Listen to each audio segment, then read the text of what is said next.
Okay. Yes. Thanks. All right. So I'll start off with a quick intro here. Oh, oops. Hey everyone, I'm Nayeli Perez, and I'm currently the product design manager at Chargeify. And Chargeify is a finance tech tool. We are a subscription billing and recurring billing service. We help SaaS companies create their catalogs and then manage complex billing scenarios. And then we also help them basically perform analytics and get insights on all of their billing behaviors and just kind of manage their whole subscription billing business. So it's a lot of very like complex UIs with a lot of information all the time. Before Chargeify, well, I should say I've been at Chargeify about 2.5 years, and I was a product designer. And then recently, a couple months ago, I stepped into the product design manager role. So that's been an exciting change. And prior to that, I started my design career as a designer at a marketing agency, just a small marketing agency here in San Antonio, Texas, where I'm based. And I did a mix of traditional work and some just like web design, more like visual creative work there. But that's where I kind of learned more about UX and that type of design work, and went from there into Chargeify. And just some of my hobbies and interests. I really love art history, design history, architecture, all of those things. All those creative things are what really first drew me to design. I also really enjoy photography. I used to do a lot of darkroom photography, so I have some experience just being in a darkroom and printing there. I also like drawing, and I do some basic painting with acrylics. I also really am passionate about sustainability in the fashion industry, and I have learned a lot about it and love to chat with people about what we can do to be more conscious consumers. And also, I just play a lot of soccer, so I thought I would include that there. I've had a lot of knee injuries because of it, but I still keep playing it. Okay. I was curious to start off the topic by just asking you guys if you have any questions, perceptions, or ideas about like what design systems are. Like, do you guys have any thoughts or questions right off the bat?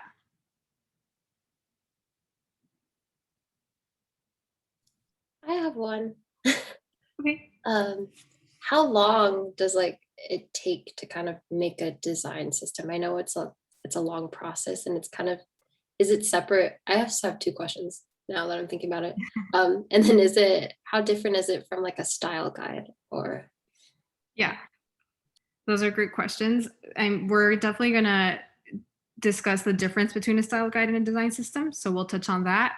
In terms of length, I have to say, in my experience with my team, it's a very long process to get a like basically figure out the whole process of it. It does take a while. I think it kind of depends on how much buy-in you have from stakeholders on like the importance of it and like really spending time on it, versus like if you don't have a lot of resources or buy-in, it's a much slower process. So I think it varies a lot, but overall it's going to be like a long-term project. Definitely, like I can't imagine anyone like getting it done in less than like half a year. I mean, maybe if they were just super like quickly working on it, but definitely a longer term process. Any other initial questions? Okay. I'm going to actually go into presenter view here. Okay, so yeah, just a quick agenda of what I'm going to go over. First of all, what is a design system and why a design system? And next, I'll talk a little bit about where to begin, where to start a design system. So that we'll talk about principles and values, foundations, creating common components, complex components, and patterns. And then we'll have an interactive exercise here. We'll make our very, very mini design system. It's kind of, like I said, it's a complex thing. So we're just going to be having some fun there, nothing too complicated. Then we'll chat about creating a home for your design system and then wrap up with any questions. Okay, so When you think of like any elements in any space that have been curated intentionally, it could be, for example, the items in a room. It could be even like the items in a wardrobe. You can kind of you have all these items that you add in over time, but when you combine them into different combinations that serve a function, you're basically practicing systems thinking. So each item here has a certain purpose and interacts with the other elements. And that in itself is a design system. When we see the world around us, there is a wealth of design systems, and that is any modular, repeatable elements that work in a functional and intentional way with each other. So, in the natural world, atomic elements combine together to form molecules. These molecules can combine to form relatively complex organisms. So, that's where this term came from, atomic design or atomic design systems, coined by, I think, a designer called Brad Frost. That's writes a lot about design systems. So he coined this term about, we start with the smallest element, an atom, and then combine into a component, into a complex component, into a pattern, and so on and so forth.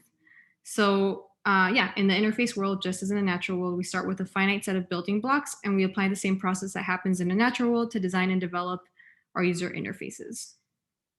So yeah, at its most simple, a design system is a collection of reusable components and patterns guided by clear documented standards that can be assembled together to build any number of interfaces and applications.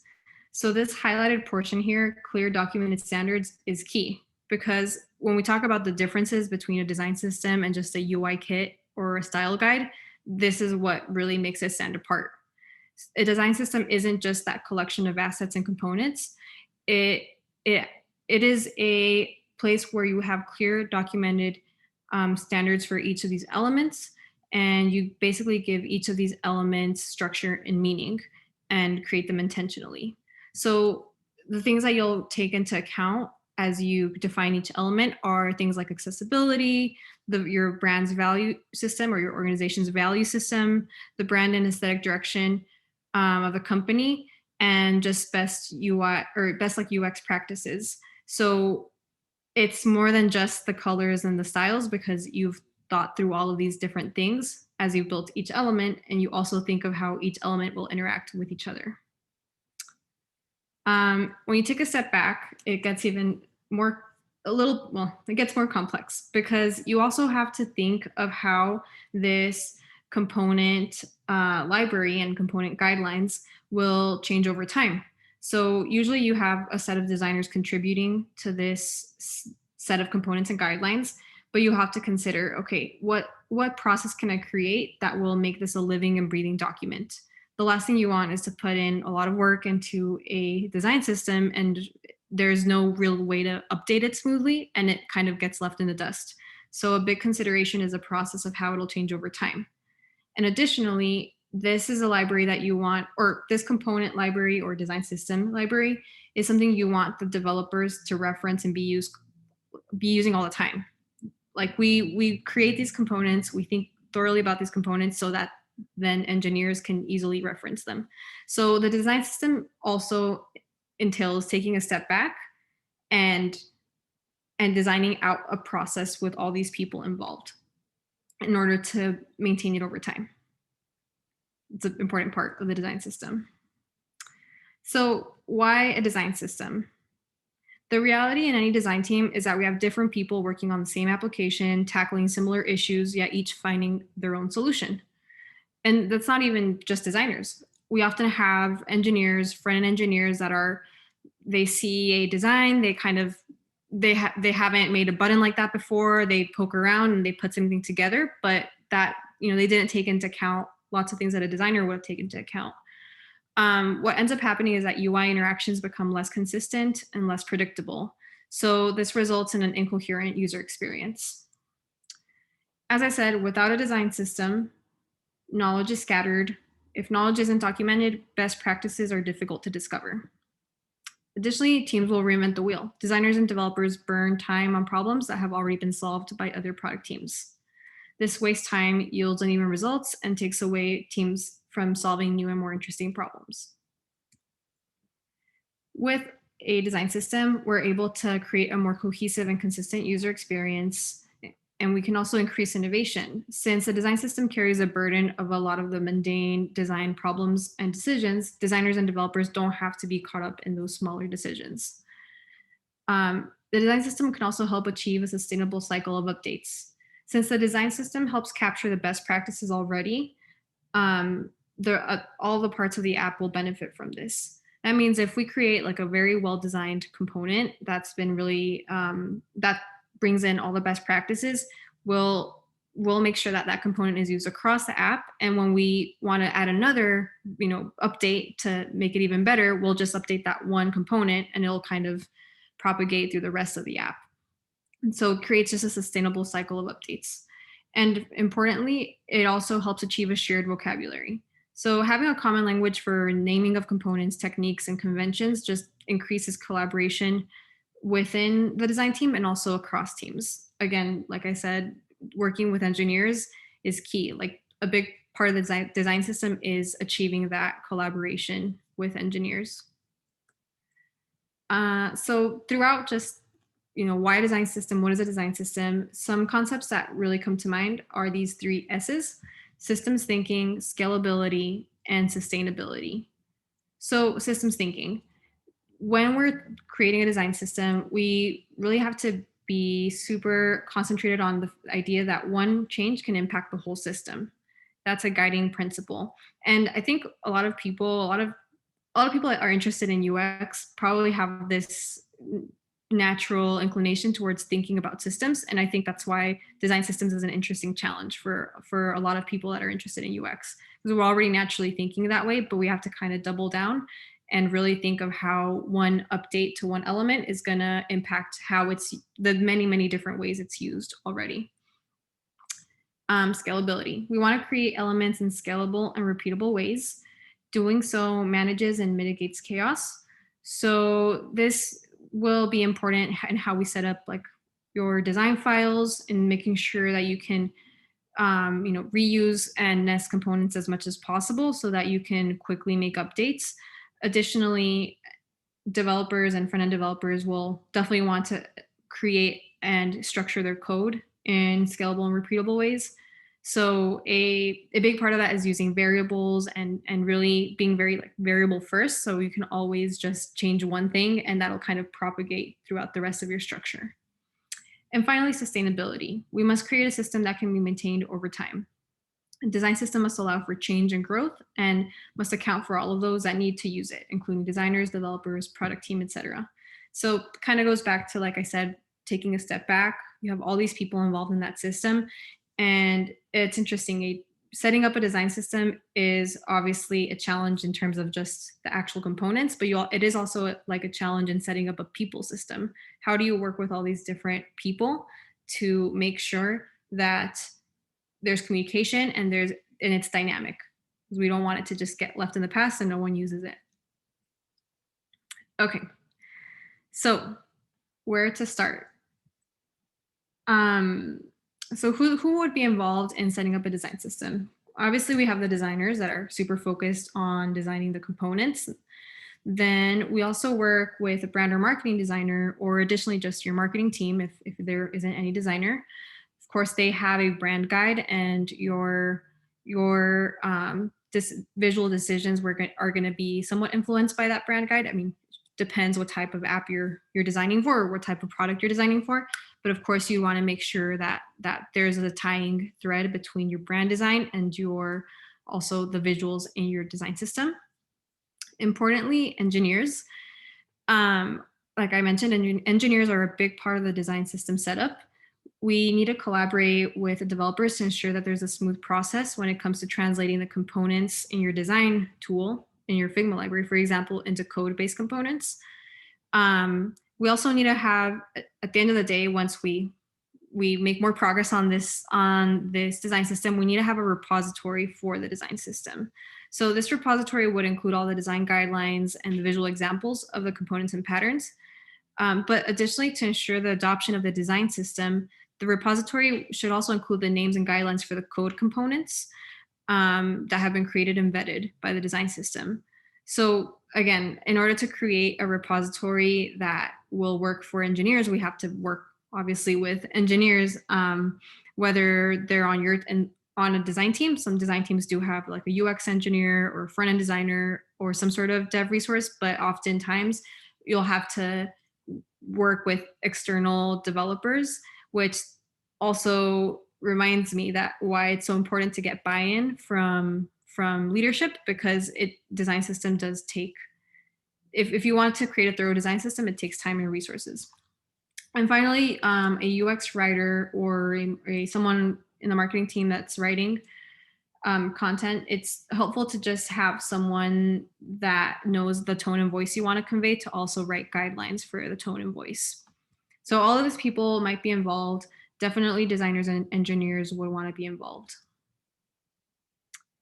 Okay, so to start, the very first step, we start by establishing design and experience principles and values. These should be informed by your overarching organization, principles, and values. Some examples I have here is Google Material Design, a very well-known design system. So it's called Google Material, and as it says here at the very top, it says material design is inspired by the physical world and its textures, including how they reflect light and cast shadows. So a lot of these principles are related to this physical world and how they bring in the physical world into the experience. That's a really nice example of how the values are often, like ease of use and consistency and all of these good UX values, but also they bring in something that is reflective of their brand. This example here is from the HubSpot Canvas design system. They have just clear, human, inbound, and just a little blurb on what these values mean. And then finally, this is from the REI Cedar design system. I really like these.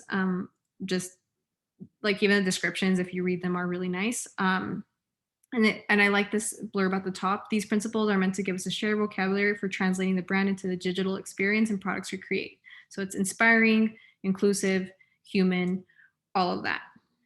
And I just wanted to emphasize that sometimes like writing out values seems a little bit like fluffy or like, why do we need to do this? But it really does help educate everyone and get everyone on the same page, so that when we are making these UI decisions, we're kind of able to, we reference these values and they help make sure that we're all making decisions based off the same value system. So I think this is key, and this is one of the things that does differentiate from a style guide, even from the beginning. So, okay, at this point I've talked a lot, so I want to kind of jump into the exercise, and I guess I'll stop sharing my screen, and I might have spoken very fast, but hopefully it was okay. So now I'm going to be looking at Figma. We can all look at Figma on our own screens, and we're going to start on this exercise. It's kind of a funny brief here. It's very imaginary and it's not based on anything real at all. But okay, so is everyone on the Figma file? Can I share my screen to show it? Oh, sure, if that works. Yeah.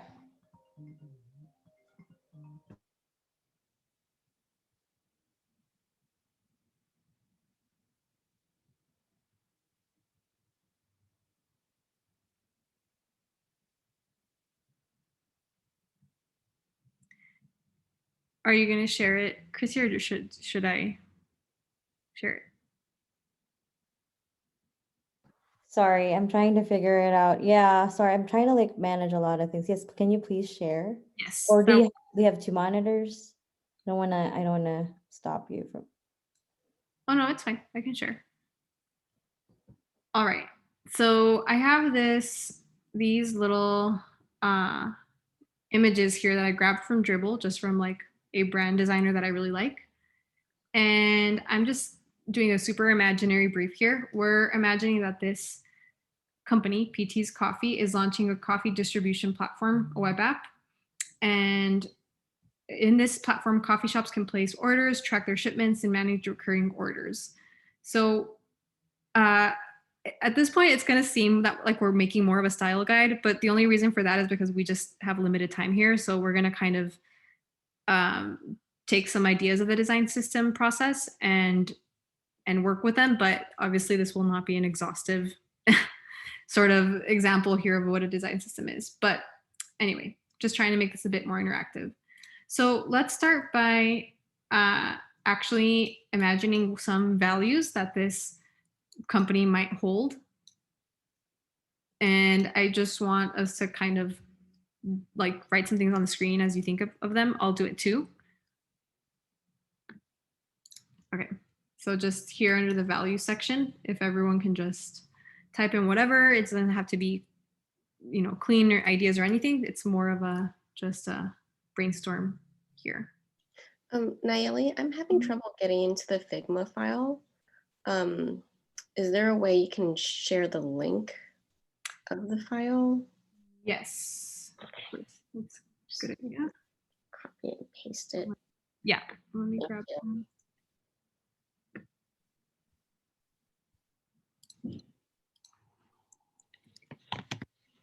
Thank you. Mhm.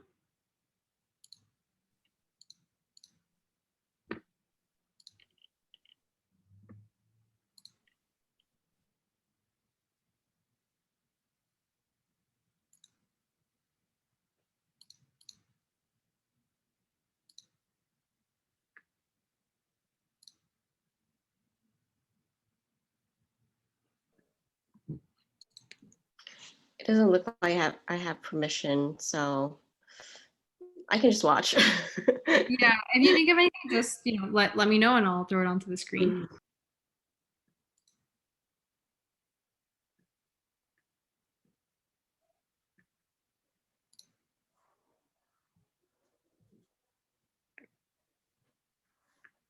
So are we working on, oh, values? Yeah, just throwing in anything in there. Yeah.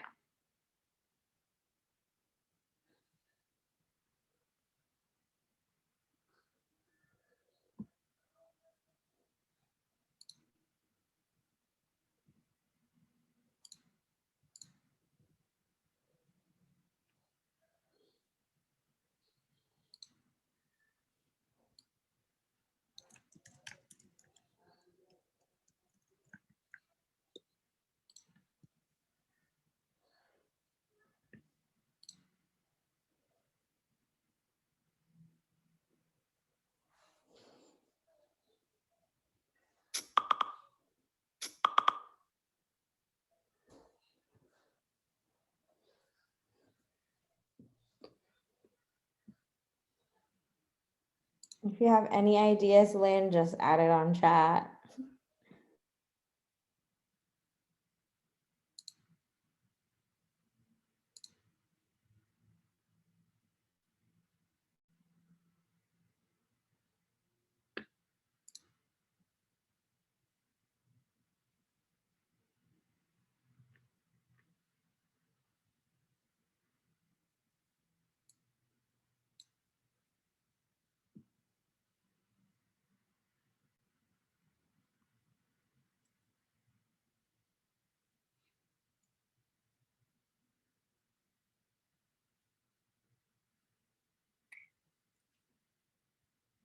Yeah, I like that bold and revolutionary.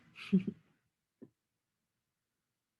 think it's also kind of fun to look at these branding images and like you know, they convey some sort of like energy and perspective. So try to imagine like who would be behind something like that, right?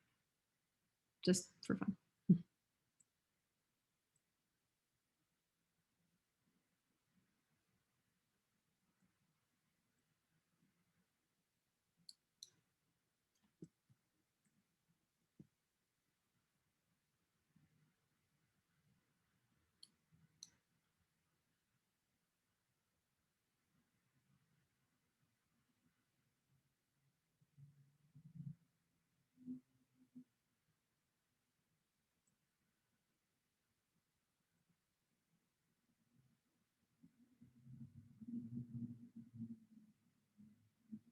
Awesome. I think we have a lot of good ones already here.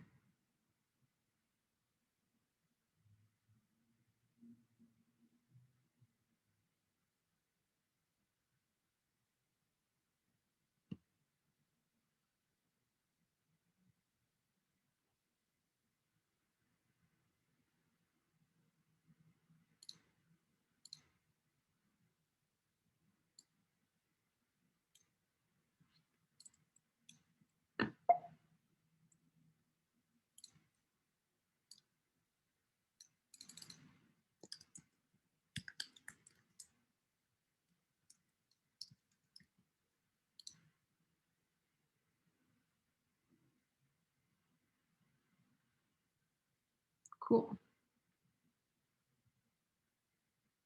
Well, I think that we have a lot to work with here. I like the, sustainability, ethically sourced. I think that's awesome. And we can imagine that, yeah, that's part of their angle as well.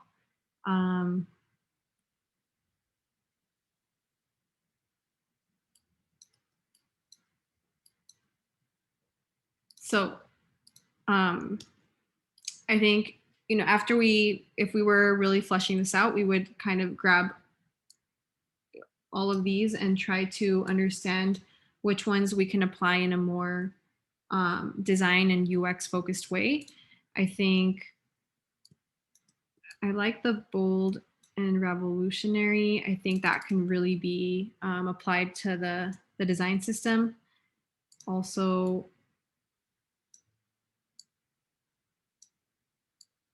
I'm trying to think how, like, the health conscious and then vegan and ethically sourced. I wonder how those principles could kind of be positioned in a more like UX centered way. Let's see.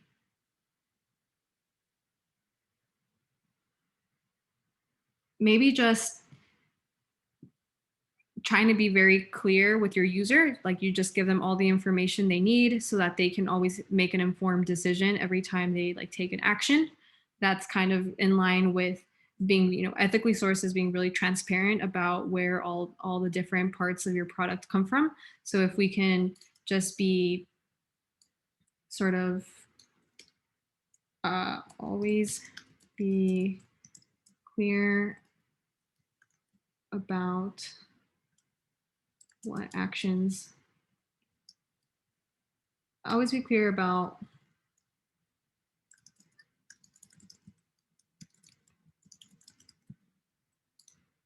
so maybe just like, oops. Would that be transparency? Yes, I like that. Was that here or?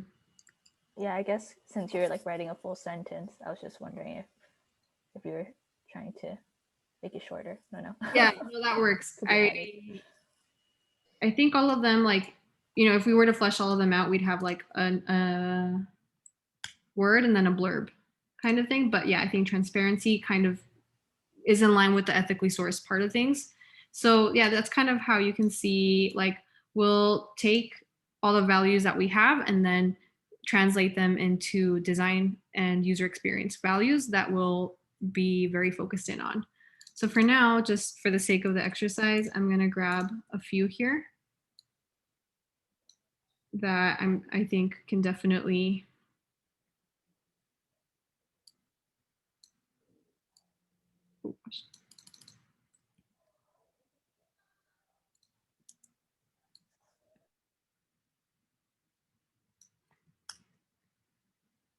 okay. So yeah, just for the sake of time, we're gonna grab this group here and they can be our guiding values for now.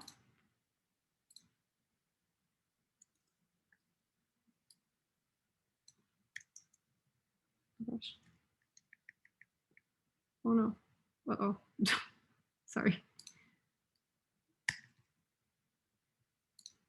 Just gonna choose a color here. Awesome. Okay. Good job, everyone. We have some values here that we can work with. Now I'm going to jump back into the presentation for the next step here.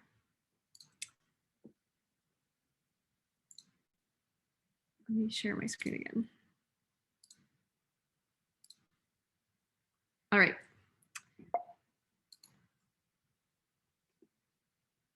So next, we have some values. Now we can start fleshing out some of the foundational pieces.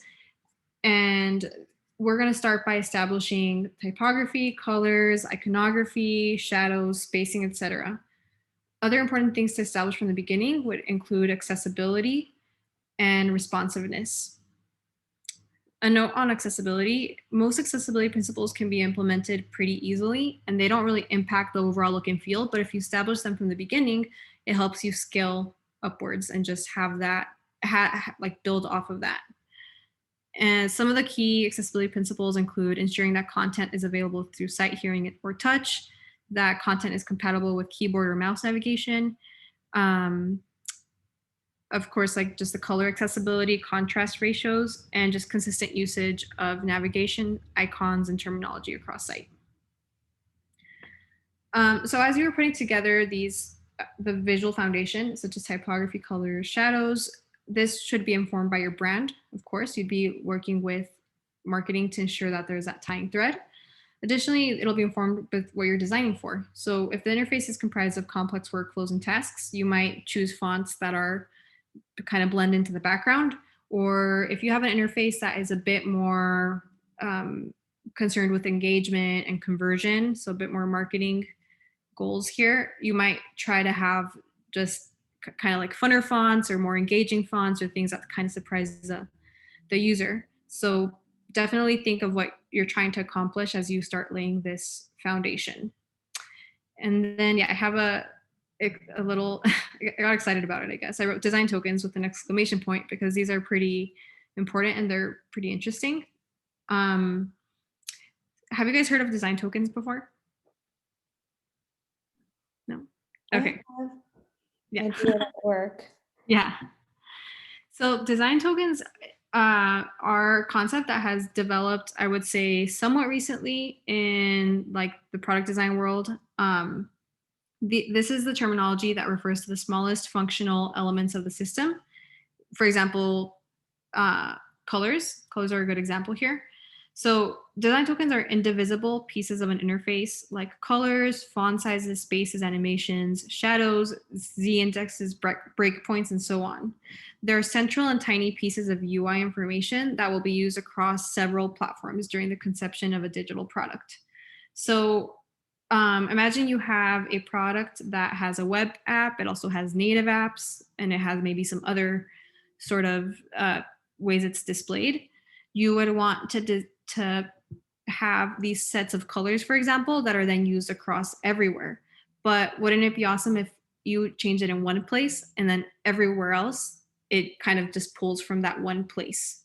So yeah, the idea is that you define these in very functional ways. So in this example, we have a blue right here, but then there's an alias here that gives it a name blue 400, and then another alias that says use this blue for the CTA background color, etc. So then it kind of just cascades into all these different aliases. And that way, when you have, a button, instead of giving it the name blue, or instead of saying that the color is blue, you say that the color is the CTA background color. So no matter if years later you're like, guess what? We don't want CTAs to have blue anymore. We want them to be yellow. You just update which, like, what is the CTA background color to yellow, and it'll kind of pull. That I feel like that was a lot. Do you guys have any questions on that? Yeah, it's very technical. I could understand. It's just like giving it like a name, a variable kind of. Yeah, it's definitely focused on variables and on functional naming, but it's one of the best examples of scalability and how you structure your design system. Yeah. Right. And yeah, this diagram here kind of just is, oops. Okay, this diagram here kind of just shows what I was saying. Like you can have different types of apps that use different types of languages and technologies. And then you have your design tokens that are generated from a design tool. So, I mean, that's kind of in an ideal world. It's all like automated. I think just making sure that we set the structure of our design system using concepts of variables and tokens is very helpful in the long run. Okay, so now we're going to jump back into Figma. I don't know if it's kind of funny jumping back and forth, but I think it'll make it a little bit more interesting. All right, so now I want to just have us make a couple, well, choose a few colors. Let's establish a couple primary colors and a couple of secondary colors. And then what we'll create a few color scales. So yeah, I think we can just grab some colors off of these images. Let's say I think a good primary color would be like that blue. Seems like a really important color. And then I don't know, some other color, what do you guys think would be a nice secondary color that we use a lot?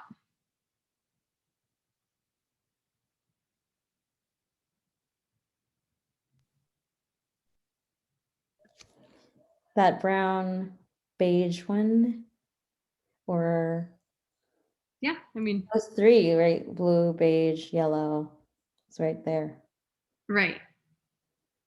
Yeah, I think those three could be the primary colors, and then we can just choose maybe a couple secondary colors. Oh, so we can have 3 primaries? Well, it doesn't really matter. I think we have 2 or 3, whatever we'd like. And I made these little kind of like paint chips that we can use.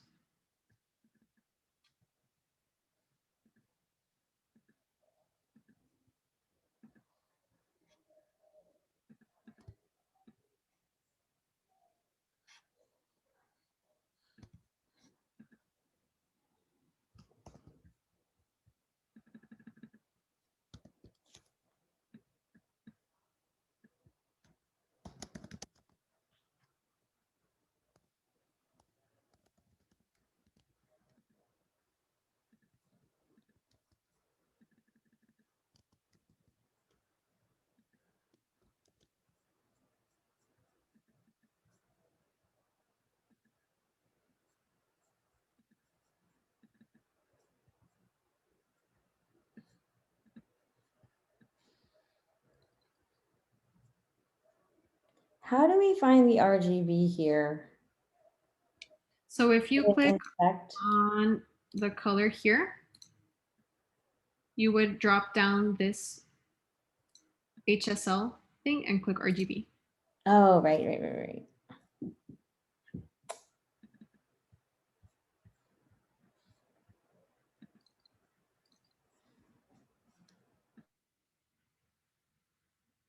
So I think, let's see.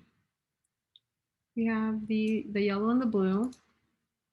I kind of like this brown color as more of a secondary. I think it's, I don't know if that's just, I don't know, just for the sake of designating it, I'll move it more secondary. That works.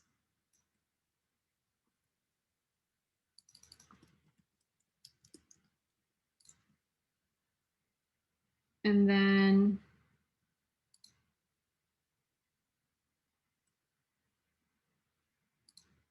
let's see. Oh, oops, yeah, that's this one here is the main component. So it'll change across, but that's fine.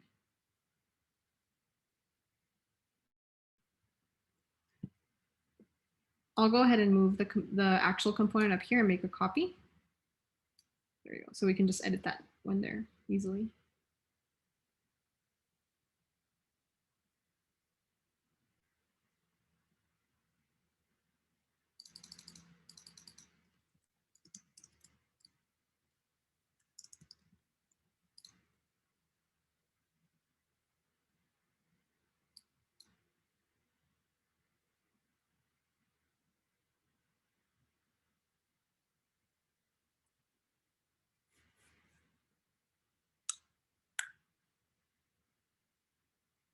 Chris, yeah, how long is this call? I just didn't remember.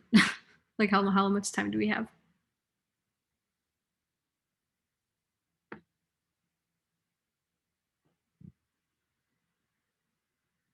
I was muted. I'm so sorry. It's until 8:30. Okay. Ideally an hour, so if we can. Yeah, that's good to know. Yeah. Okay. Awesome. So I think I'll just try to speed through this a bit, but what I had in mind is that we would then create some scales here, color scales. So we would grab the color value and then uh, create a few steps between like this and a very light version of it. I don't know what that would be. Yeah. Would And there how be about shades we and split tints? up? What if we split up and work on the other ones, like typography, or did you want to talk about it one by one? Well, no, I think that's a good idea. There's definitely not much time. So why don't we, Yeah. So start yeah, why don't, thinking about mhm. typography, and there's a place called like typescale.com where you could find the actual sizing of the fonts. Hold on. It's so hard to navigate my Zoom, my God. I'm like in 7 different pages. Yeah, it's type, maybe Lynn can help with that because you could just easily go. And so I would always suggest perfect fourth when we go on type scales. Sorry, I nerd out about design systems too, but just to speed it up, Mhm. let's grab all the Yeah, perfect fourth from the type scale website. yeah. And I chose these two fonts here Oh, as what could be the heading font and like the body fonts, but obviously like this one, the enter could also be a small heading font. But yeah, why don't you guys start working through that? And yeah, we'll just do that quickly. I'll kind of do some of these color scales real quick. and usually body is 16. So that's my contribution for this.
How's it going with the typography?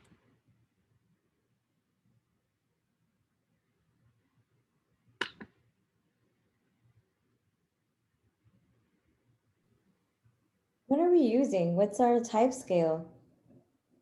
Everybody know? I'm looking at everything. It doesn't look like it's perfect fourth. So it's 37, 28, 21, 16. 27. Did everyone see the website type scale? Or are we just randomly putting numbers? Because the type scale is kind of like, we want to follow that kind of numbering. So I went in a type scale, and then I put righteous as the font, but I guess I don't really know what the So when you're on scale on the side, it says perfect Yeah. fourth, minor second, major second. There's different types of scale. okay, which one is, do you Per- like recommend, or it's like the standard? Perfect fourth. Perfect for it? Okay, cool. Just because it has a balance of smalls and larges, but sometimes if it's a blog site, you want to go for something that's like little intervals in between, like a major third. It really is ultimately up to the team, but I'm just suggesting we go with that. Yeah, I mean, it's always good to have a starting point like this, and then you can fine tune for your needs. So yeah, I think there's not really enough time to continue doing this, but some things I wanted to point out are, as if you're making your design system, off of a Figma file, or you're working in Figma with your team, I would definitely recommend creating, when you create all these styles, all these color styles, I would make that its own file and then publish that as its own library. So you would basically have a design tokens file.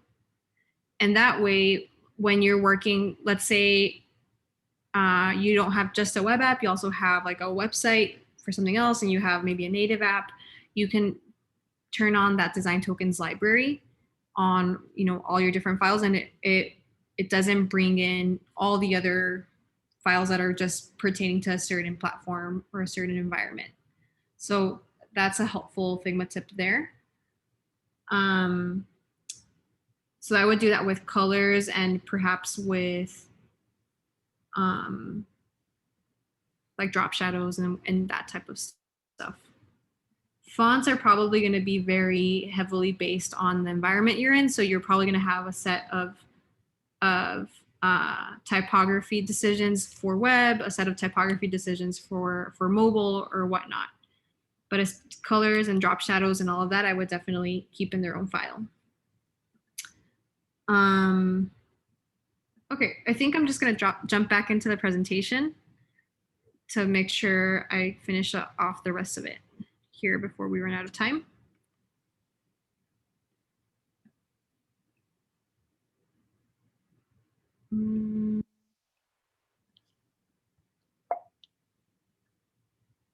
Okay.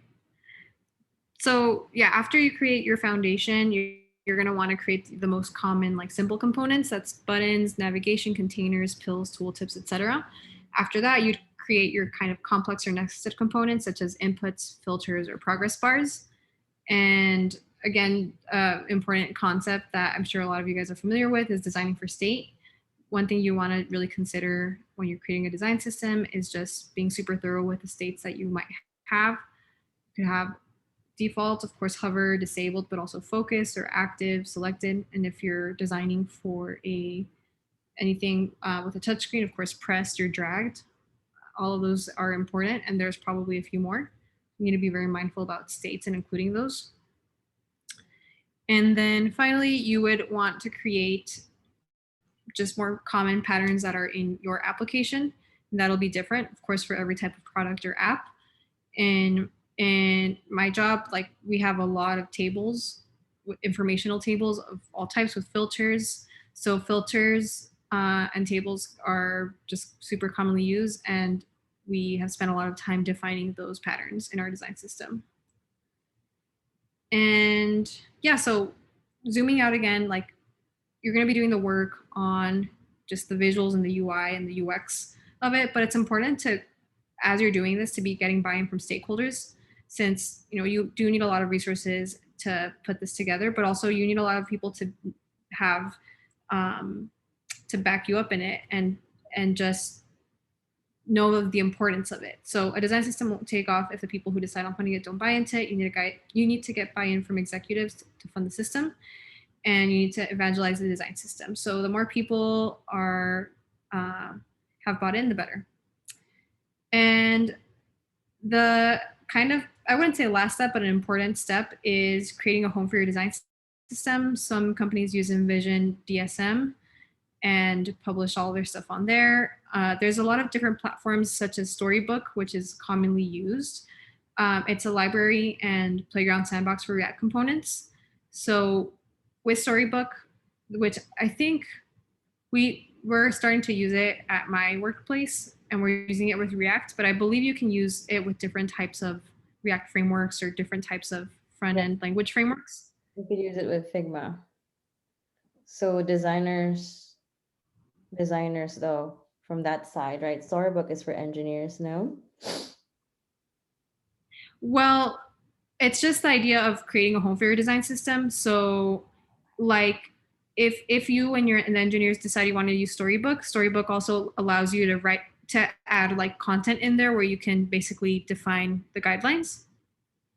But what I'm saying is like you can't just have like a design file for it. You have to have a home for it, for a place that the developers can reference. Does that make sense? Yep. Yeah. Does it make sense? Or some, like, am I the student? Yes. no. Well, no, it's confusing. I think it's just the concept here is that you can't just have a design system that lives in a Figma file. You have to have a home for it somewhere else that developers can reference.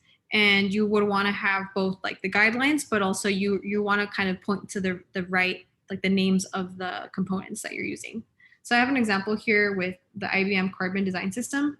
When you click on a component, you have, of course, like usage and style guidelines, but each of these you can click and it'll actually open a Storybook sandbox with React, with Angular components, Vue components, vanilla components. So that final place where your design system truly lives should touch on both the guidelines and then the like basically the names of these code components so that developers know that they're using the right one. What happens in any software company is that there's a button that someone made 2 years ago, buttons that someone made 3 years ago. So we want to say like, whatever name this new button has, that's the right button. We want to include it there so people know that that's what they should be using. And yeah, so that is really it for this presentation. I think there's been a lot of content here and not a lot of like interactivity with you guys. So hopefully it wasn't too boring or anything. Does anyone have any questions?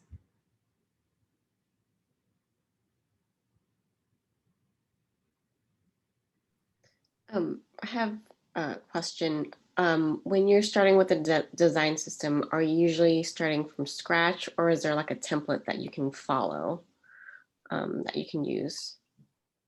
I think that,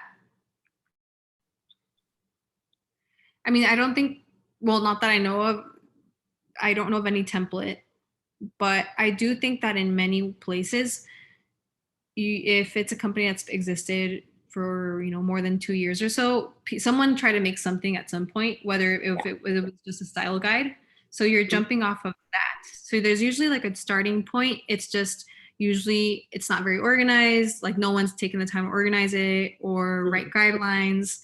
So I think unless you're have an opportunity to join a company where you're like the first designer there or something, then that would be a good opportunity to create a design system from scratch. But usually someone tried something, or at least there's a style guide somewhere that you would jump off of. Yeah, and I've been in companies where they use material design a lot because of its transparency and documentation. So material design, like for example, Femmecubator, we use material design for both design and dev. The concepts on just putting out stuff faster. It's like more, it's already there. And no kidding, I worked at NYU and they follow material design. It's just not hard. It's not easy to build one unless the decision makers believe in it. They need to understand why it's necessary. Definitely. Everyone can create a style guide, right? Designers, if think about it, if there's 5 people here and all of you, when you design your stuff and we don't have a style guide, you all create your own style guide because you need to manage your files, right? So that's why in the beginning when Nayeli showed the difference between style guide and design systems, it is, design systems are supposed to bring it to a different level where you're thinking about it systemic, like in a systemic level, not systems thinking level, not like, oh, this team has their own style guide, that team has their own style guide. It's a thing. So think about when Google started material design, that's like how many years ago now? It's like it's a very young concept right now. So everyone's just like buying into it. Just not all companies have it. Yeah. I think what happens too, it just depends. It's very situational. Like with your example, Krizia, with like NYU, I'm sure they already have so much going on. It can be very hard to make something that encompasses everything. If you're at a company that's like smaller but experiencing high growth, like they'll definitely, it'd be more probable that they'll see the value in it because they're like, oh, we're starting to grow now. Like we're not huge, but we're starting to grow. We should definitely sit down and really like work on this because it helps you scale. It just helps developers move faster when there's a styles or a design system. The problem is it is quite complicated usually to get it set up. And at my job at Chargeify, it's been like, I mean, we haven't finished it and we're in that process, but the hardest part for us has been collaborating with engineers to get to that like understanding of like why we need it, because they just kind of grab random components that are old and they reuse them. And so we've been doing a lot of advocating and educating our teams, and I think that's helping us get there. So yeah. We could talk more about this. This is my new job. This is my goal, managing a design system. It's so crazy because it's like I'm asking Nayeli, I'm like, Nayeli, we need to sidebar conversation most of these things. This is really amazing. Thank you. Yeah, if you're really interested in this is one aspect of UX that you don't think of it as just like visual design, right? It's a bigger thing. It's managing a lot of things. You manage people, you manage, the system. Exactly. It's managing people really too, to like, and I'm excited about your role, Chrissy, and I want to talk to you about it more, just, at some point. We might need you to do this talk. I'm going to ask you to do this talk at our, one of our meetings. Yeah. A really good UX, mentor at Femmecubator, anyways, give us money. This is great. Hopefully, everyone can still continue doing their work here on this Figma file. Grab it, put it on your personal ones on the Femmecubator, Moon Squad, Sun Squad, create a draft. I think Amanda knows how to do the hacks. Just go to her and see, but play around with this. I know we have our own style guide, but like this is great to keep in your toolbox, right? And if you guys have any questions or even just like technical questions about Figma and like best practices for setting up complex files, I mean, I know there's a lot of content online, but I'm always happy to answer those questions too. And in general, just yeah, feel free to ping me whenever on Slack and we can set up some time to chat one-on-one. Yeah. Awesome. If there are no more questions, I think. Will we get the slide deck as well? Oh yeah, let me make sure to, yeah, I'll drop it in. Where, what Slack channel should I drop that in, Krizia? Just make sure that the file is, yeah, that folder that I shared before, but let's work through it tonight. Yeah, we'll make sure to drop it to where you guys can see it. Yeah, for sure, access it and use it and everything. Yeah. Awesome. Thank you. And we have it. I recorded this session. A lot of people are interested in this. Thank you so much, Nayeli. Yeah, of course. Thank All you. right. Well, have a great rest of your Thursday, everyone. Thank you. Thank you.